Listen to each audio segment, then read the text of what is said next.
Ya esta es nuestra tercera mesa de la jornada, que se llama Narrativas 2.0. Aquí nos interesaba abordar también, como en las mesas anteriores, más bien formas actuales de hacer visible y de hacer también posible la resistencia a partir también de la autogestión y de varias formas, digamos, de contar los sucesos, ¿no? Como en sus casos.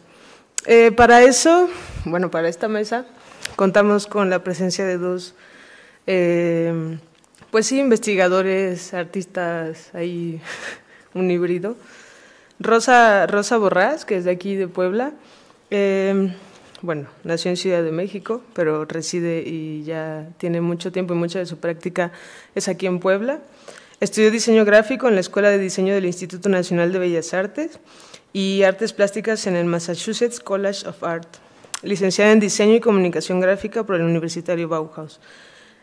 También, y parte de lo que nos interesó del trabajo de Rosa, es que inició y coordinó la réplica de Bordando por la Paz, una víctima, un pañuelo en Puebla, desde el 2012 a 2013, y desde el 2016 a la fecha dirige el mismo colectivo, dedicado principalmente a abordar casos de feminicidio en Puebla. También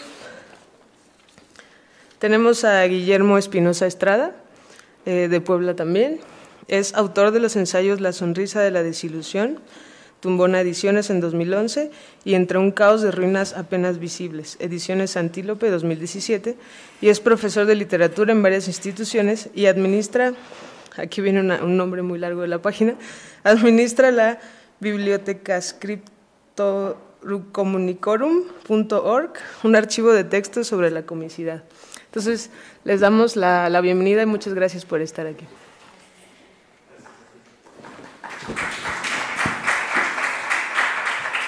Bueno, voy a comenzar yo. Como que mi especialidad es esa área de la comicidad y el humor, pero como profesor y como lector incluso, pues me he sentido con la obligación de poner atención a narrativas que se relacionan con la violencia, como crítico literario también, y obviamente que una de esas, un corpus que cada día se hace más grande, es tristemente el que representa la noche de Iguala y la desaparición de los 43 normalistas. Y entonces, a petición de Alberto, que me invitó muy amablemente, volví a las lecturas y a textos ya publicados sobre 3 libros que retratan la noche de Iguala. Los releí, los reuní, ¿no? Y un poco para pensarlos a partir de 2 preguntas que me parecen cruciales y que creo que no nos las estamos haciendo con la suficiente claridad y con la suficiente recurrencia, son las que esboza, o más bien establece muy claramente, Cristina Rivera Garza en un libro que me parece fundamental titulado Los muertos indóciles, que es cómo escribir esta guerra, ¿no? Es decir, cómo representar estos muertos que no son los muertos, es decir, es un nuevo tipo de violencia, creo que es a lo que se refiere, y ese nuevo tipo de violencia requiere un nuevo tipo de mimesis, por decirlo de alguna manera. Entonces, voy a pegarme mucho al texto que escribí, soy un poco torpe improvisando, entonces, y haré algunas notas al pie. El texto se llama Escribir Ayotzinapa. A 4 años de lo sucedido, las mesas de novedades se han poblado con títulos alusivos a Ayotzinapa. Análisis políticos, investigaciones periodísticas, crónicas literarias e incluso poemas que intentan esclarecer, explicar o mitificar los hechos, así como en algunos casos homenajear a las víctimas. Celebro el estudio y la reflexión de hechos como los de Iguala. La indiferencia y el olvido solo conseguirán perpetuar la violencia, pero el tiempo transcurrido ha sido suficiente para una meditación sopesada sobre un asunto así.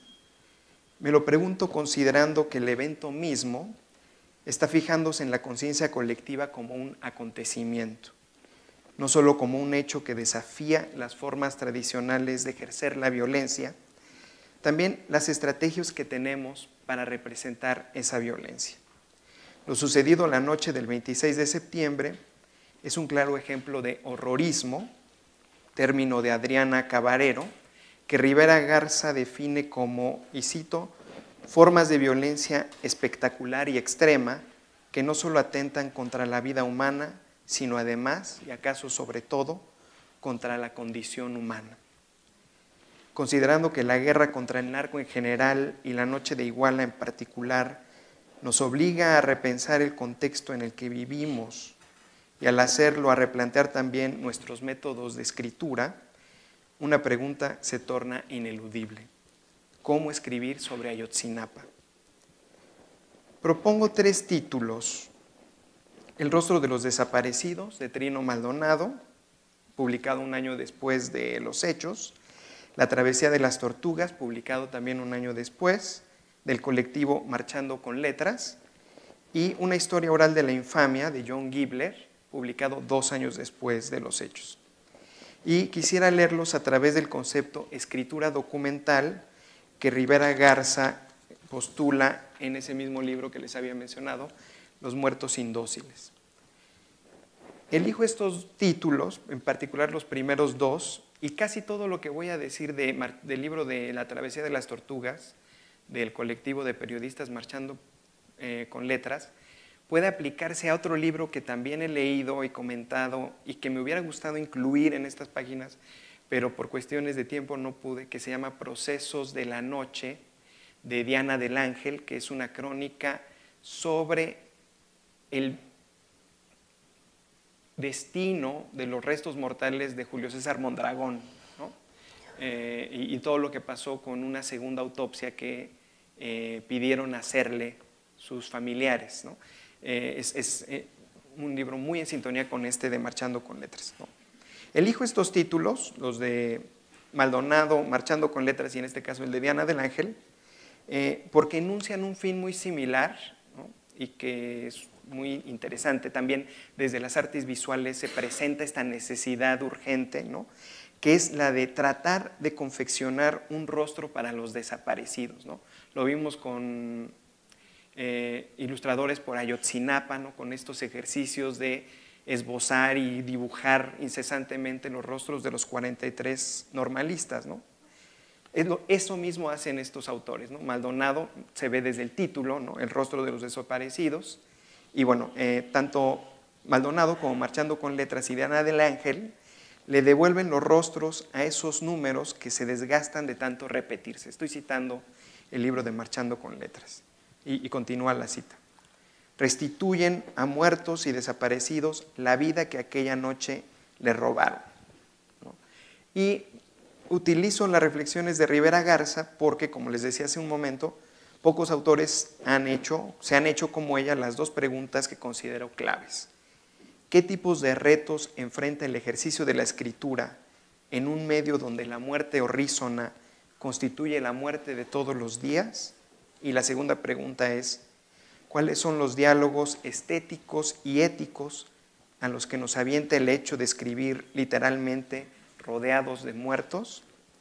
Y creo que, bueno, cuando asumimos o intentamos escribir sobre Ayotzinapa en particular, estas preguntas se vuelven particularmente pertinentes, ¿no? En una literatura como la mexicana, donde, por ejemplo, aún está pendiente una obra sobre el EZLN. En la mesa pasada, el compañero que recuerdo, ahora no, Francisco creo que se llamaba, habló de la literatura del EZLN, pero son esos comunicados, son esos relatos del subcomandante, es la novela que escribió con Paco Ignacio Taibo II, etc. Pero en realidad desde el gremio de la literatura, desde la ficción, no ha habido un retrato de ese hecho histórico que considero muy importante, capital, y bueno, creo que es interesante especular por qué ha habido ese hueco, ¿no? Ese vacío. Entonces, considerando que hay vacíos tan grandes como esa deuda que mi gremio de escritores tiene con el EZ, yo agradezco la existencia de un libro como El rostro de los desaparecidos de Maldonado, ¿no?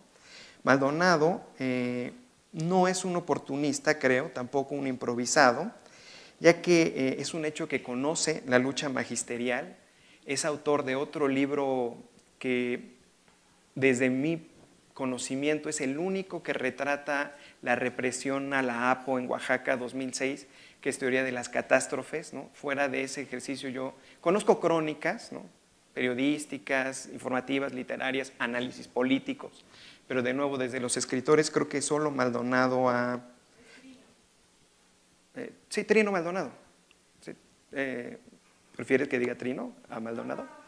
Ah, solo él ha retratado ese episodio, ¿no?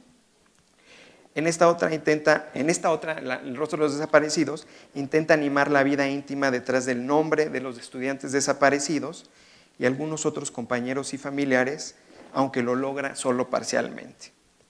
Es importante hacer notar que se trata de una obra literaria, no periodística, y de esta manera los rostros de los desaparecidos, aunque informa, el énfasis lo pone en la imaginación.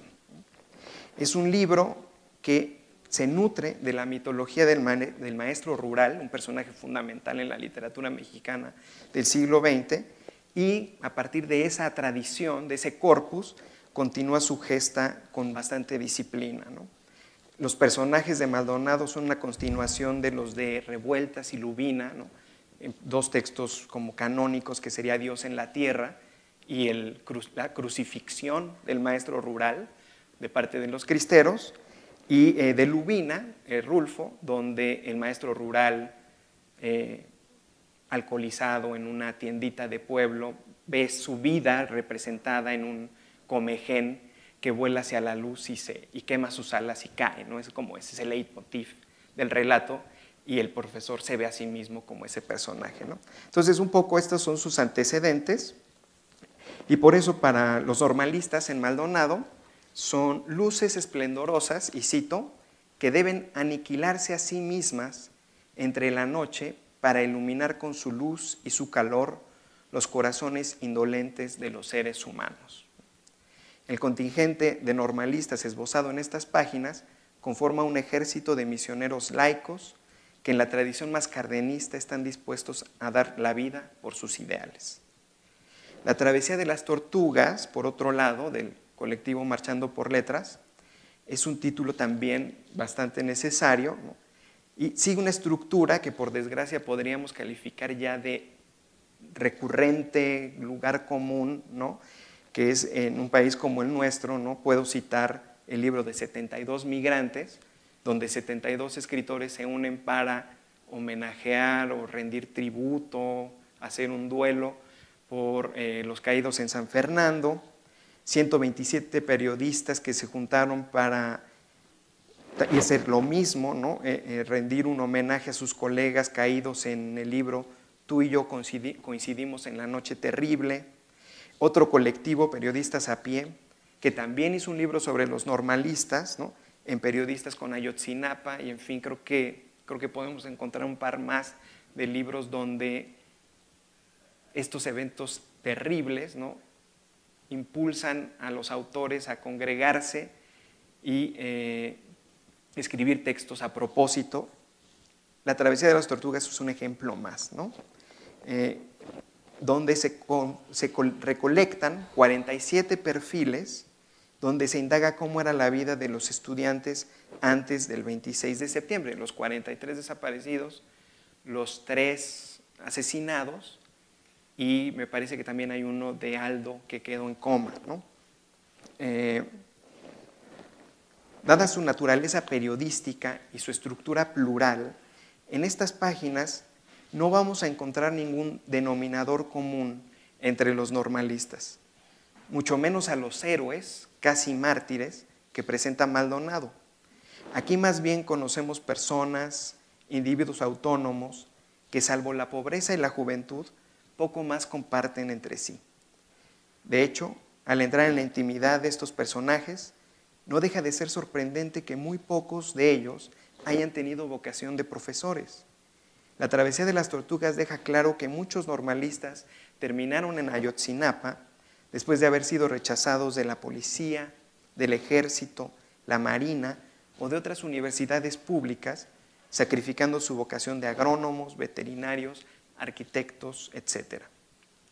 La homogeneidad que uno puede imaginarse detrás de frases como los padres de los normalistas desaparecidos también puede ser ilusoria. Esta investigación presenta muchos tipos de familias, desde aquellas que comprometidas con el movimiento, desde aquellas que están muy comprometidas con el movimiento, hasta otras indignadas con las autoridades de Ayotzinapa, una escuela de ladrones para más de un papá, por haber puesto en peligro a los estudiantes, así como aparecen otros padres que han decidido desentenderse de la búsqueda y ver por el bienestar de sus otros hijos. El panorama que esboza Marchando con Letras es siempre complejo, irreductible a maniqueísmos, donde la presencia de la policía, el ejército, la guerrilla, el crimen organizado y la policía comunitaria impiden trazar una línea clara entre víctimas y victimarios. Trino Maldonado confiesa que su libro fue construido a partir de unos 100 testimonios directos recabados durante mi estancia de 4 meses en la Normal de Ayotzinapa. Los miembros del colectivo, por su parte, visitaron 4 veces la escuela y luego se dirigieron a las poblaciones de donde procedían los estudiantes para hacer 2 preguntas. ¿Quiénes eran los 43 normalistas que no volvieron del infierno de Iguala? ¿Y cómo eran sus vidas, sus familias, sus problemas, sus sueños, sus lugares de origen? Es decir, ambos libros están edificados en base a un archivo, con base en un archivo, el conjunto de entrevistas al que desgraciadamente nosotros como lectores no tenemos acceso o solo podemos leer de forma parcial. Y es aquí donde el concepto de escritura documental me parece relevante. Según Rivera Garza, la escritura documental es aquella donde el autor deja que el archivo hable por sí mismo, mostrándolo, citándolo, transcribiéndolo. Y lo hace por 2 motivos. Por un lado intenta rescatar las voces de sus protagonistas y por el otro quiere convertirlos en autores de sus propios relatos. Es una herramienta estética y política cuya finalidad es mostrar una pluralidad de voces, dice, así como una subjetividad múltiple, que busca hacernos más vulnerables ante los hechos y por ende volvernos más humanos. Coincido con Rivera Garza no solo en la urgencia de la empatía social, también en que la escritura documental es una de las pocas vías que tenemos ahora para representar esta empatía social. Y ratifico esta opinión con la lectura del Rostro de los Desaparecidos y la Travesía de las Tortugas. Ambos títulos, por más valiosos y necesarios que puedan ser, no han tenido tiempo de reflexionar en torno a la pregunta clave: ¿cómo escribir sobre la guerra? ¿Cómo escribir sobre Ayotzinapa? Su forma es bastante convencional y en ese sentido cómoda, a pesar de que aquello que narran resulta extremadamente inquietante. Siguiendo la nomenclatura de los muertos indóciles, el libro de Maldonado funciona como una novela histórica tradicional, ya que no solo oculta su archivo, además estas novelas, dice Rivera Garza, suelen limar las asperezas propias del documento histórico, normalizando a lo largo de narrativas casi siempre lineales o introduciéndolo, el archivo, como un elemento más de la trama, ¿no? Para hacer una analogía muy común o vulgar, grosera, el libro de Maldonado funciona como una película que debe iniciar con la leyenda basada en hechos reales, ¿no? Y entonces ahí hay un espacio amplio para imaginar. Por ello, en su trabajo, los normalistas, en el de Maldonado, ¿no?, así como sus padres, parecen conformar un frente único de indignación y solidaridad que se contrapone a la corrupción y la vileza de la policía y el crimen organizado. Hay un adelgazamiento melodramático de las complejidades que siempre hacen confuso lo real. El ejercicio de Marchando con Letras es menos ingenuo. Aunque la hechura de sus perfiles sea de nuevo convencional, gracias a su forma colaborativa, ¿no?, 47 periodistas trabajando juntos, estamos ante una verdadera pluralidad de voces que logra transmitir un escenario polimorfo y conflictivo. Y a pesar de que no ejerce la escritura documental tal cual, debido a que son perfiles periodísticos, ¿no?, sí citan la voz de sus informantes, ¿no? Eso es lo más interesante de estos textos, ¿no? Cuando el autor se calla y nos permite escuchar a sus informantes, ¿no? Escuchar a los padres de los normalistas, y en algunos casos incluso tenemos acceso a la voz de los desaparecidos mismos. No todos, pero en algunos perfiles exhuman las palabras de las víctimas, ya sea de diarios, cartas, redes sociales, mensajes de texto, etc. Y en esos pasajes la narrativa mediática y oficial sobre Ayotzinapa se resquebraja y vemos tras bambalinas resquicios de una forma de ver el mundo que tenía cada uno de los desaparecidos.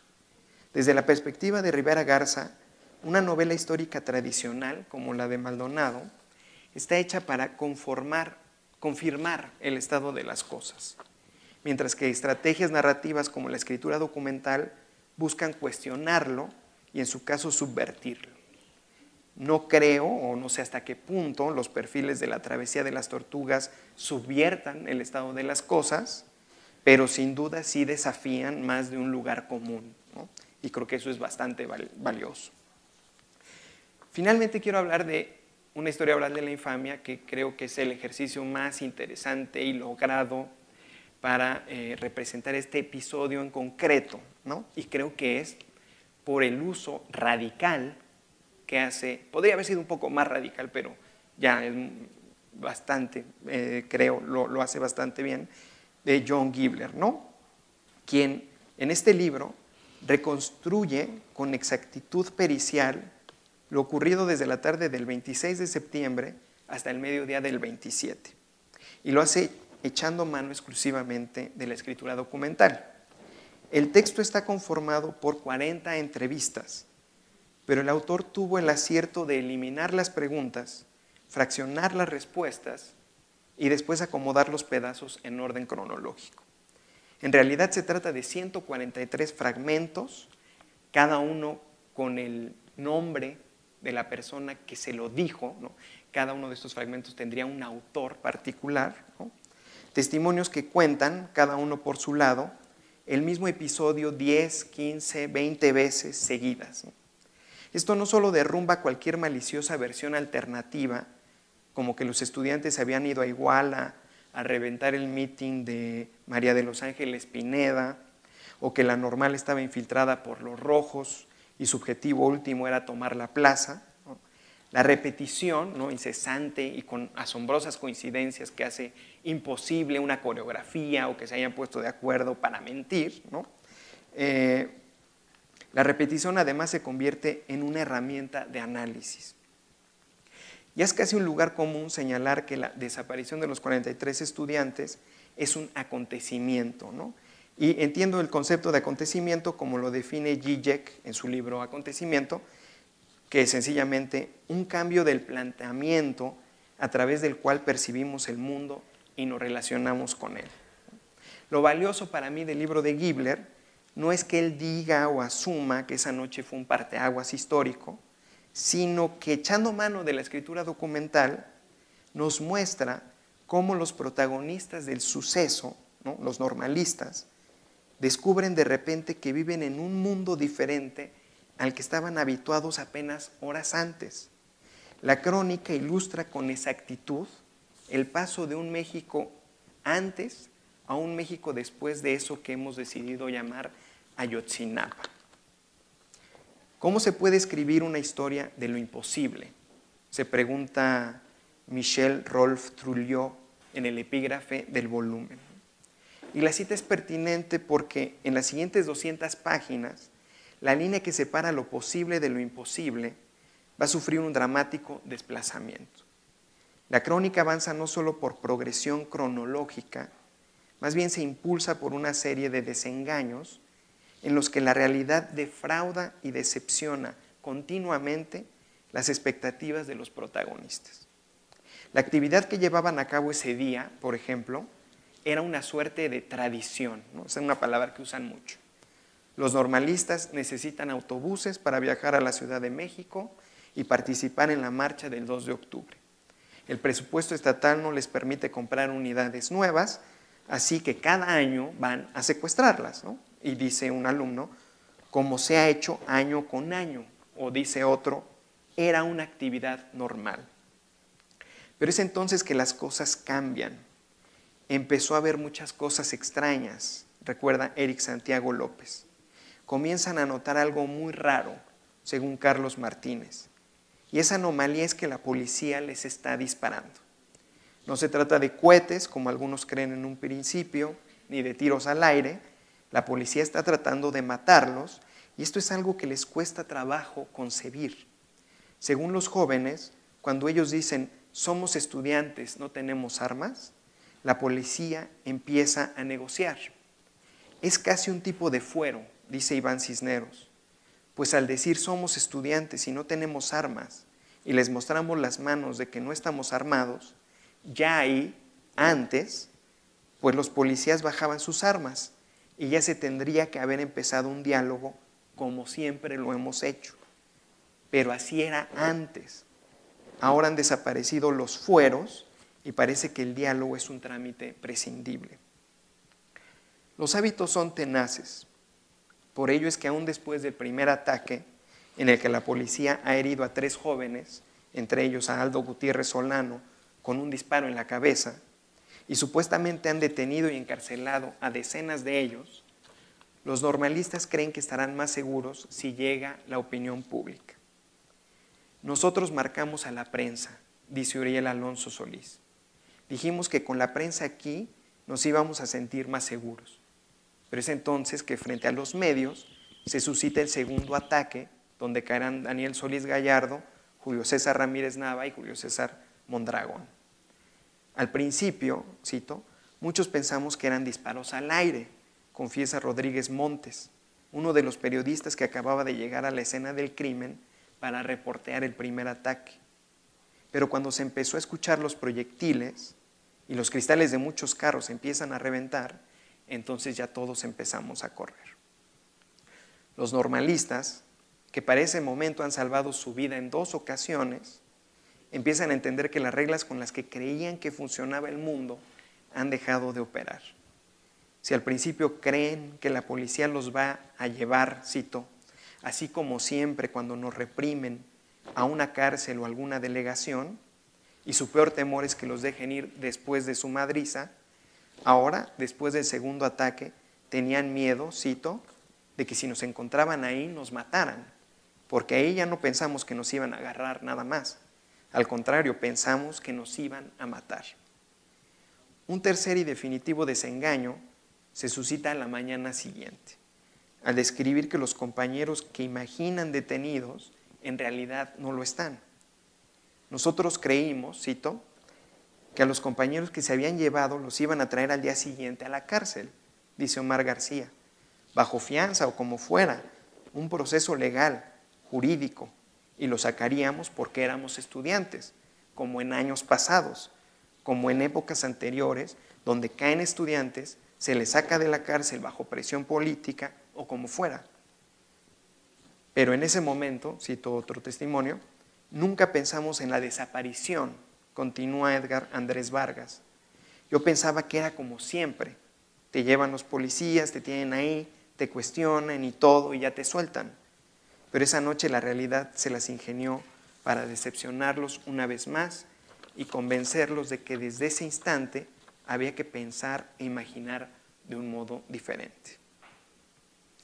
Una lectura de estos 3 textos sobre el mismo episodio me orilla a concluir que, como dice Rivera Garza, la escritura documental es un vehículo particularmente apto para la representación del horrorismo contemporáneo. No puedo suscribir del todo el hecho de que, como ella dice, la escritura y lectura de estos documentos pueda volvernos más humanos. Tampoco creo que estos relatos subviertan, creo que en el mejor de los casos cuestionan el estado de las cosas, ¿no? Pero en efecto es un tipo de estrategia este tipo de estrategias narrativas muestra una pluralidad de voces, ¿no? Eso sí es evidente, y una subjetividad múltiple al rescatar los relatos de sus protagonistas y convertirlos en autores de sus propios relatos. Y creo que en lo personal me queda claro leyendo a Gibler, ¿no? Al hacerlo podemos empezar a tener una comprensión más profunda de la violencia y de los efectos que produce en la sociedad, por un lado, así como una forma de representación literaria que se aleja con escepticismo de dos conceptos que considero claves para verlos con escepticismo cuando hay que narrar o representar el horrorismo.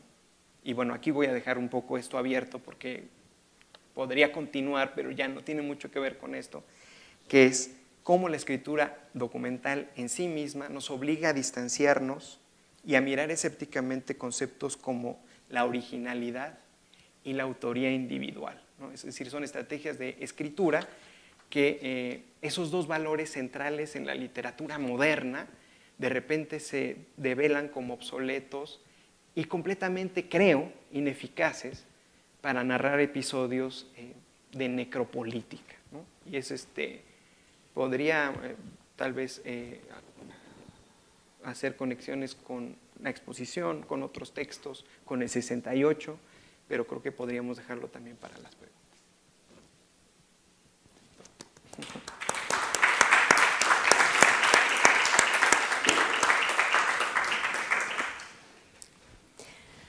Bueno, buenas tardes.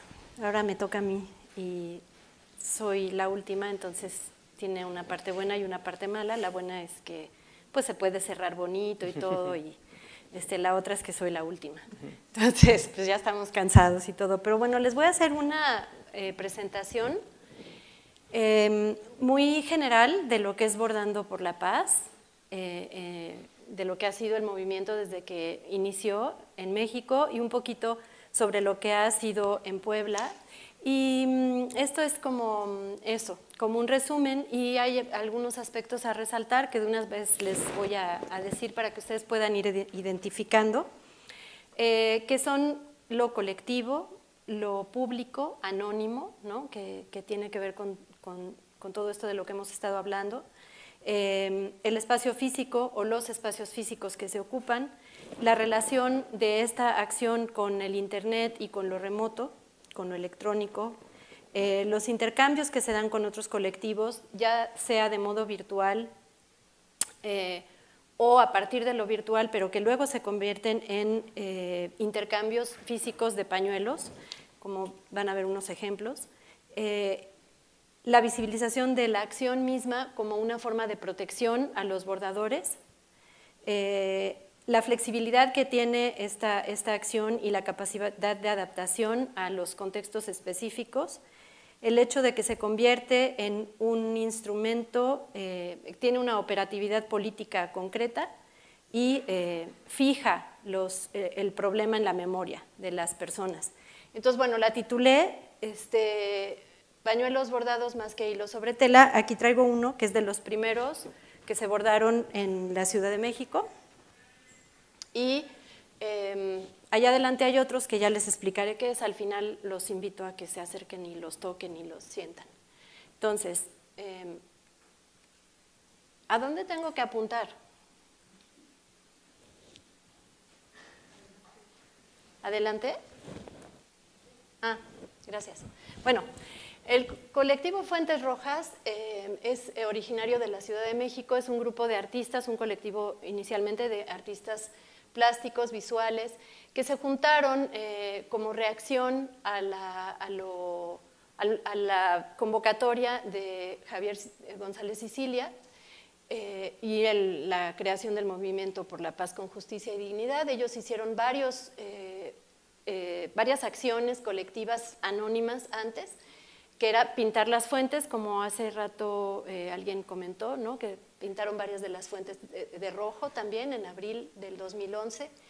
Después hicieron la acción Sobre Vacío, que consistía en enviar sobres dirigidos a Felipe Calderón con el remitente de las personas desaparecidas en México y asesinadas por la guerra del narco. Y sí me oyen bien, ¿verdad? Y luego decidieron hacer algo más permanente, no tan efímero, y que fuera más fácil de transportar y que se pudiera replicar con facilidad. Y entonces desarrollaron esta idea a partir de un proyecto de Mónica Iturribarría, que estaba trabajando en su tesis en Oaxaca, y decidieron hacer esto de bordar los pañuelos, los nombres de las víctimas y los casos, las condiciones en las que fueron encontrados los cuerpos, cómo fueron asesinados, y los numeraban y ponían quién era el bordador. Entonces se bordaba con hilo rojo los nombres de los asesinados, de las personas asesinadas, y bueno, esto se llamó Bordando por la Paz y la Memoria, una víctima, un pañuelo. Inicialmente se llamaba Bordar contra la Guerra, y a base de una serie de intercambios y de ideas decidimos que tenía que llamarse Bordando por la Paz y no contra la guerra. Ay, perdón, es que no le hallo bien aquí. Bueno, entonces, aquí la idea es que se trata de volver, les voy a leer una cita de Francesca Gargallo, que me gusta mucho, que dice, el objetivo es visibilizar a las víctimas, no importando de qué lado están, devolverles la humanidad que pierden al ser asesinados en el contexto de guerra interna no civil, devolverles la dignidad de persona a los cuerpos muertos cosificados, humillados, burlados por una violencia propagandística excesiva que pretende disciplinar mediante el horror y golpea sin piedad a las madres y padres, a las amigas, a los transeúntes. Entonces, esto empezó inicialmente como una acción artística en la que incluso a los que queríamos sumarnos a abordar nos daban una especie de instructivo de cómo tenían que ser los pañuelos, y querían que hubiera como una uniformidad visual, aunque había cierta posibilidad de flexibilizar. ¿Mandé? ¿Me permite? Sí. Me olvidé prenderlo. Con razón, gracias. Ay, perdón, es que tanta cosa. Bueno, y entonces convocaban a bordar en los espacios públicos. Ellos tenían dos células, digamos, una que estaba en el centro de Coyoacán, que siguen bordando cada domingo, y esa era la cantidad de pañuelos que había en Coyoacán a los pocos días de haber empezado, y tenían otra célula en el centro, en la calle Madero. Esta es una de las primeras acciones que hicieron en noviembre del 2011, y ahí pueden ver un poco esta cuestión estética, ¿no? Esto de el rojo, la composición en el pañuelo, cómo se tienen que montar, etc. Esta acción generó muchísimo interés y mucha, pues, resonancia en muchas partes de la República, donde había un incremento de la violencia brutal, como no se ha detenido, pero bueno. Entonces, los compañeros fueron a abordar a varias ciudades, y entonces ahí se iniciaron las réplicas. Guadalajara tuvo una gran recepción, porque además empezaron a abordar los casos locales, que es lo mismo que hicimos acá en Puebla, pero además la gente, los familiares y las víctimas se iban acercando a los bordadores, y entonces decidieron que además de bordar tenían un equipo de abogados que daban apoyo de manera gratuita, tenían psicólogos y tenían, digamos, toda esta red de apoyo que surgió a partir de los bordados. En Cuernavaca, en Cancún, en Monterrey, ahí los familiares, cuando también se llevó el proyecto, decidieron empezar a bordar con hilo verde, con la esperanza de que iban a encontrar a sus familiares desaparecidos, ¿no? La búsqueda, una de las cuestiones principales es no los das por muertos, ¿no? Porque si no, o sea, buscas con la presunción de vida. Entonces, en ese sentido, estaban bordando con hilo verde uno de los grupos más fuertes y de los primeros de búsqueda, ¿no? que se estableció en México. Después se empezó a bordar en otros países. Eso es muy interesante, porque algunos de ellos eran fundados, digamos, estos grupos de bordado por mexicanos en el extranjero, pero en muchos casos no. En muchos casos era simplemente gente solidaria. Y bueno, entonces se hizo este grupo en Barcelona, este grupo en Japón, que aquí abajo hay uno de los pañuelos que nos enviaron, bordado para Puebla, y si se fijan, bordaron por Ricardo Cadena. Entonces, es bien interesante porque todo eso se debe a las redes sociales, ¿no? Que es parte del tema ¿no? Cómo las redes sociales contribuyen a materializar intenciones, digamos, de alguna manera. También se borda en Montreal, en París. En Argentina sucedió algo muy bonito, en Córdoba. Ellas primero empezaron a bordar, también son un grupo de artistas de teatro y textiles y visuales, y empezaron a bordar primero en apoyo a México y después empezaron a bordar a los nietos desaparecidos durante la dictadura. Cada vez que las abuelas de la Plaza de Mayo, las madres de la Plaza de Mayo recuperan un nieto, le devuelven el pañuelo, ¿no?, de la persona. Es muy bonito. Y luego empezaron también a bordar casos urgentes, ¿no?, que es también lo que hacemos acá. Entonces bordaron, por ejemplo, un pañuelo para Santiago Maldonado. No sé si se acuerdan del caso de Santiago. En Gales recientemente han estado bordando y mandamos algunos pañuelos de México, bordaron otros allá y ya nos los devolvieron, o sea, ya nos los hicieron llegar. En Nueva York, y acá en Puebla empezamos en agosto del 2012.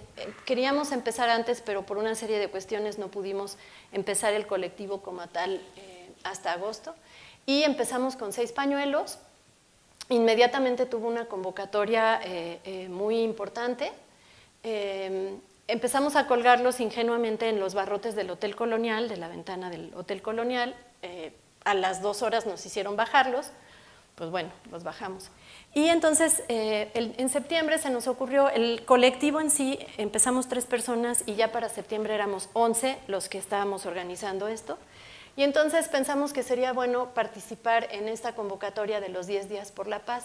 Entonces lo que hicimos fue una especie de evento cultural en la calle. Itzel y bueno, las personas del grupo ADA nos prestaron las carpas.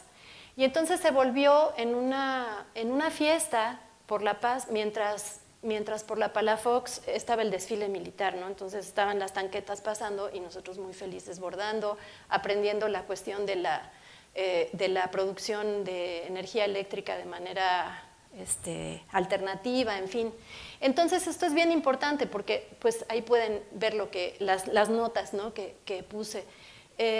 Recuperar el espacio público es bien importante, generar confianza en el otro. El aprendizaje horizontal, cuando estamos bordando las diferencias desaparecen, las diferencias socioeconómicas, culturales, de cualquier cosa.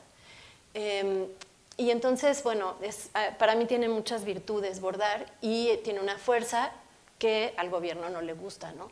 En el caso de Puebla, las particularidades es que nos dimos cuenta que hacía falta empezar a abordar los casos locales. A los 2 meses de estar bordando, nosotros bordábamos con el mismo archivo que provenía de Menos Días Aquí, que era un conteo de muertos que estaba albergado en la página Nuestra Aparente Rendición. Entonces empezamos a usar ese archivo, pero después empezamos a generar nuestra propia base de datos hemerográfica y decidimos que no los íbamos a firmar, o sea, solamente los bordadores que quisieran poner su nombre lo podían poner, pero pues era más bien una ofrenda anónima, y no los íbamos a numerar, porque justo tratábamos de que dejaran de ser cifras. Otra diferencia que ningún otro colectivo tiene a la fecha es que hacíamos las bordadas especiales de acuerdo a la convocatoria de los colectivos, ¿no? O sea, de otros colectivos de minorías. Entonces nos pedían, oye, va a ser la marcha del orgullo gay, ¿por qué no hacemos una bordada? Entonces bordábamos pañuelos de crímenes de odio, ¿no?, con hilo arcoíris.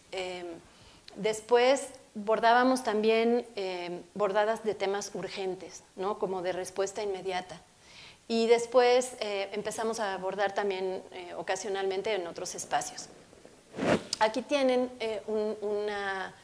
unas fotografías que me parecen interesantes porque continuamente nos estaban acosando, intimidando y todo esto, porque pues claro, estábamos enfrente de uno de los hoteles más típicos de Puebla y entonces todos los turistas venían a preguntar, se sentaban a bordar con nosotros, etcétera. Entonces pues ya nos mandaron ahí a gobernar, los agentes de gobernación y todo, y nos mudamos en la misma plaza, pero del otro lado frente a la iglesia.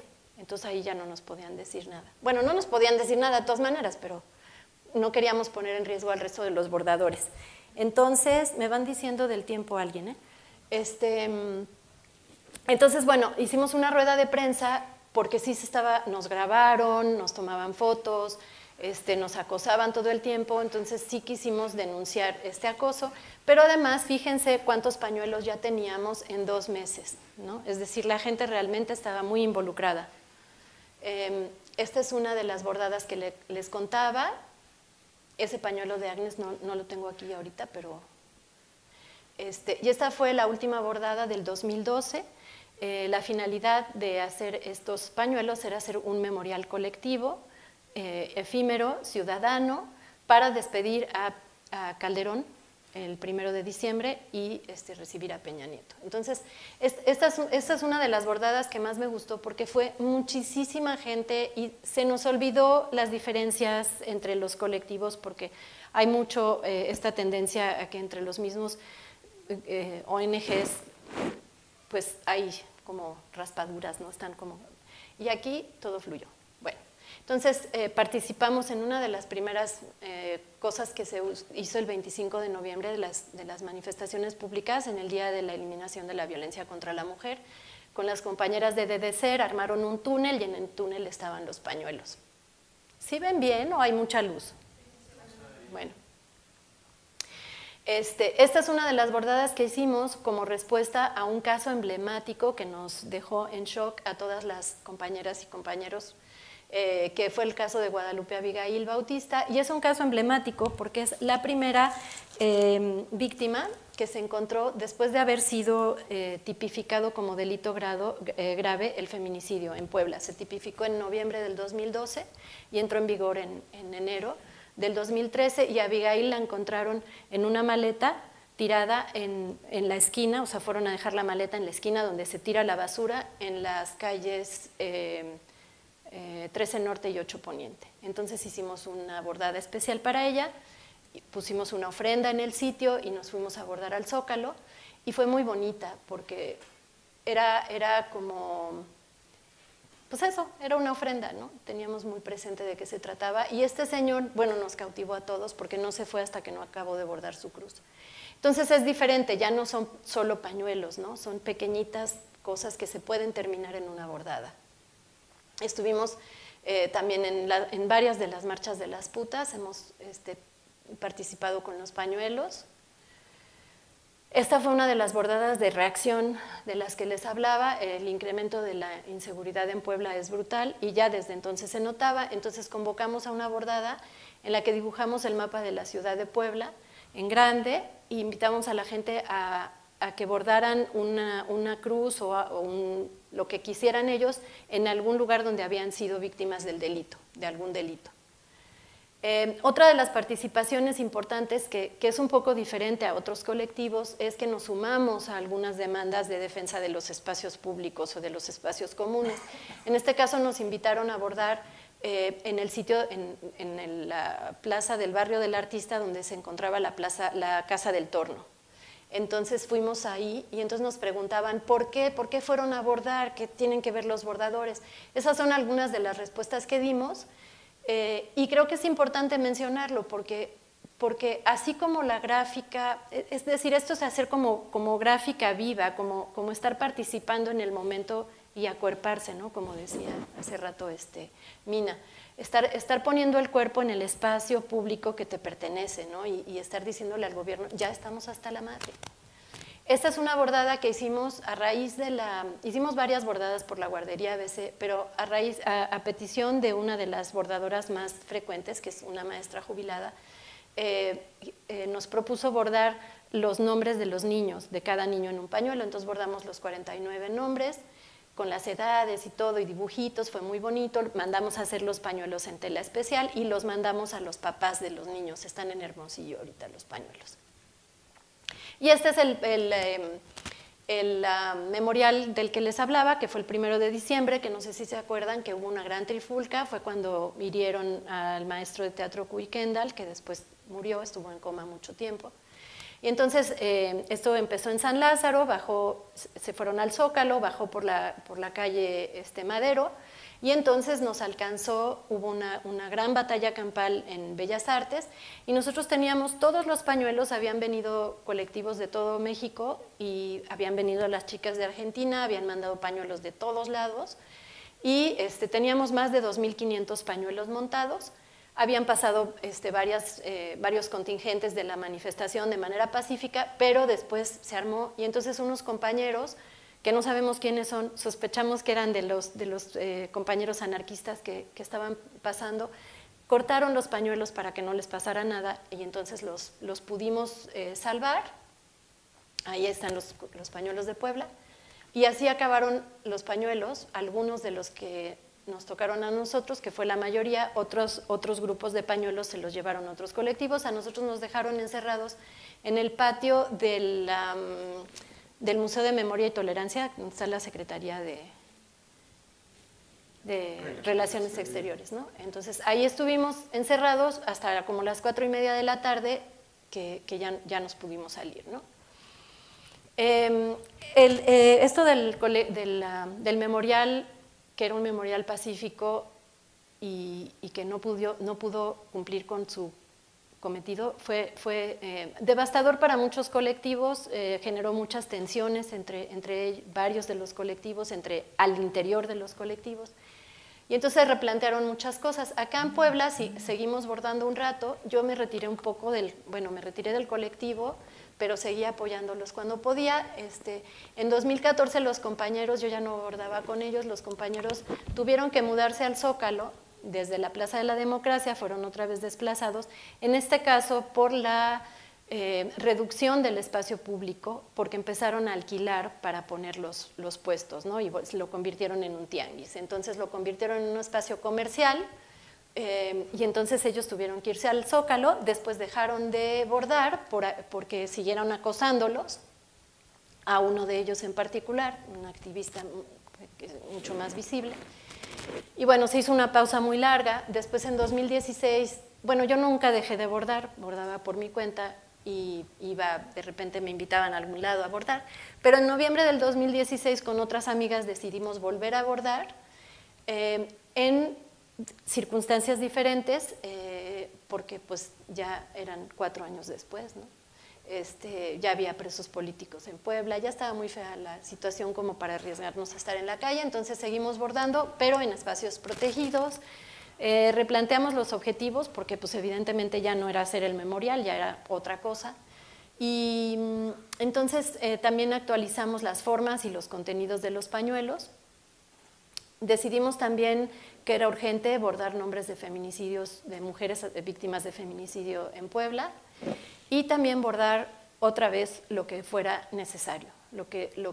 Yo siempre he creído que hay que bordar lo que uno necesita, ¿no? Entonces, aquí es una de las bordadas que hicimos después de retomar, y si se fijan, los pañuelos son diferentes, ya no todos narran el hecho, porque nos dimos cuenta de que ya en este momento bordar todo el caso es revictimizar a la víctima. Entonces ya nada más estamos haciendo como el homenaje con los datos mínimos de los archivos de memoria, que es el nombre de la víctima, si se tiene, la edad, el sitio donde fue encontrado y la fecha, el cuerpo y la fecha. Y entonces hacerlos coloridos y hacerlos mucho más apelando a los gustos pues estéticos de cada bordador, ¿no? Sin ninguna pretensión de que sean piezas de arte.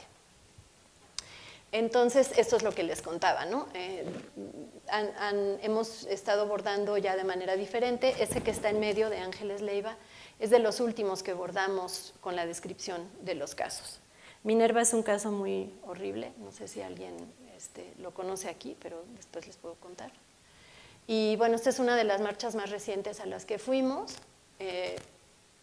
con el caso de Mara, y es importante porque se visibilizó mucho el caso de Mara, se hizo mucha publicidad, pero pues no es solo Mara, ¿no? Hay muchísimas antes y sigue habiendo muchísimas después. Esta es una de las bordadas más recientes también, en la Ibero, donde nos invitaron a bordar, o bueno, más bien propusimos bordar los nombres de los chicos desaparecidos, justamente, de Ayotzinapa, porque yo creo que es eso, o sea, se ha escrito tanto porque es una infamia, o sea, no puedes, no cabe en la comprensión humana un hecho tan brutal, ¿no? Yo creo, bueno, esa es mi opinión.